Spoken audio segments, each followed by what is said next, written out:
A special bond with each child is imperative in order for the parents to be heard by their children. Because if your children feel loved by you, they will follow you, no? They will listen to you and they will always take into consideration what you have to say. But if they don't feel a special bond with you, it just looks like you're imposing. So a special bond is one-on-one. It's with you and each child individually. I used to think that a special moment had to be like a big event. But when Coach Pia mentioned, and the other moms, also the other participants mentioned, even day-to-day activities such as maybe going to the doctor or going to the park, it can actually be special for as long as I really make sure that I'm present in that moment for my son. My husband and I were the ones to go with them to school and pick them up from school, and we do their homeworks with them. We participate in mga school activities with them. Building self-esteem is imperative also. A child will not grow to be a responsible adult if their self-esteem is in jeopardy, because then they will be looking all their life to repair their self-worth versus being a good contributor to society. So it is the responsibility of the parents to make sure that in the developmental stages, that's over and done with. They're not having to catch up with self-worth and wondering if they're good enough or doubting themselves and the value that they can contribute to other people or society, because they've been told that in their own home.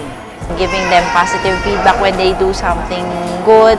I see to it that I support what they wanted and what interests them. So the three key factors in building self-esteem would be: one, to always see what's unique in the child. Know that the child has a strength outside of their siblings. Always affirm them and say, this is what's special about you. I love this about you. The second would be for you to make situations for them that they can really showcase that talent. Create scenarios where they can achieve success. Because without them receiving recognition from the outside in the developmental stages, then they may not be self-confident enough. The third one is actually the simplest one. In building self-worth, what your child has to feel is that they know you and you know them, and that special connection, that one-on-one, your ability to say, hey, you did such a good job, and it was just the two of you, and you know what challenges they had to face before they got there. That really builds self-worth, because you're recognizing something that other people wouldn't have seen, but you saw as a parent. As early as now, I want him to know that mommy thinks the world of him. And I also tell him how good a job he's doing. Like, for example, he's starting to learn how to crawl. So I really give him praise. I really build his confidence that way.